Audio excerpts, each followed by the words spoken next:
péchés de demain et d'après-demain, ainsi que les péchés que nous commettons jusqu'au jour de notre mort sont également compris dans le péché du monde. Au même titre que les péchés d'aujourd'hui, d'hier et d'avant-hier sont compris dans le péché du monde.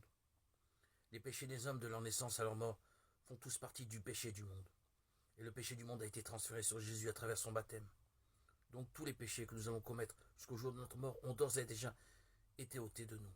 Il nous suffit de croire en l'évangile originel, en les paroles écrites de Dieu et d'y obéir pour être sauvés.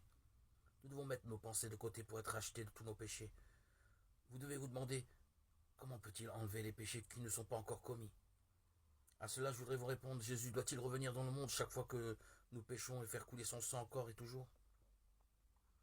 Dans l'évangile de la nouvelle naissance, il y a la loi d'expiation pour les péchés.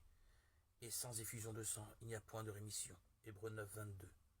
Quand un homme veut être racheté de ses péchés, il doit transmettre ses péchés en posant ses mains sur l'offrande du péché. Et l'offrande du péché doit mourir pour ces derniers. De la même façon, le Fils de Dieu est venu au monde pour sauver toute l'humanité. Il a été baptisé pour enlever tous nos péchés, a versé son sang sur la croix pour payer le salaire de ceux-ci, et est mort sur la croix en disant « Tout est achevé ». Il ressuscita des morts au troisième jour, et siège maintenant à la droite de Dieu. Ainsi, il est devenu notre sauveur pour toujours. Pour être entièrement rachetés de nos péchés, nous devons rejeter toutes nos idées fixes et abandonner la croyance religieuse, pendant que nous devons être rachetés chaque jour de nos péchés quotidiens, pour que les péchés de l'humanité soient expiés. Un sacrifice doit être pratiqué une fois pour toutes. Dieu, dans les cieux, a transmis tous les péchés du monde à son propre Fils à travers son baptême. Il l'a fait crucifier pour nous avec sa résurrection. Notre salut a été accompli. Certes, ce sont nos souffrances qu'il a portées. C'est de nos douleurs qu'il s'est chargé.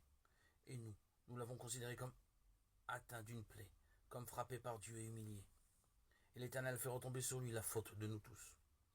Dans Isaïe 53, il dit que toutes les transgressions et les iniquités du monde de toute l'humanité ont été transmises à Jésus-Christ.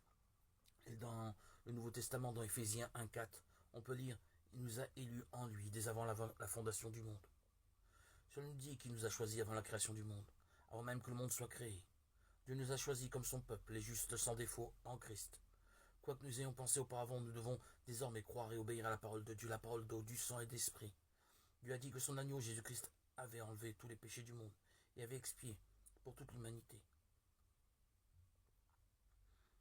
Dans Hébreux 10, on dit « N'ayant en effet que l'ombre des biens à venir, non la substance, mais même des réalités, la loi est absolument impuissante avec ses sacrifices toujours les mêmes que l'on offre perpétuellement d'année en année, à rendre parfait ceux qui s'approchent de Dieu. » Hébreux 10, 1. Il est écrit ici qu'offrir continuellement les mêmes sacrifices, année après année, ne peut nous rendre parfaits. La loi est l'ombre des biens à venir, et non seulement l'image d'une chose. Jésus-Christ, le Messie qui doit venir, nous a fait parfaits une fois pour toutes, comme les péchés annuels du peuple d'Israël avaient été expiés une fois pour toutes, en étant baptisés et crucifiés pour l'expiation de tous nos péchés. Voir Hébreux 10, 9, 18. Et nous croyons que Jésus nous a sauvés de tous les péchés du monde par son baptême et son sang sur la croix.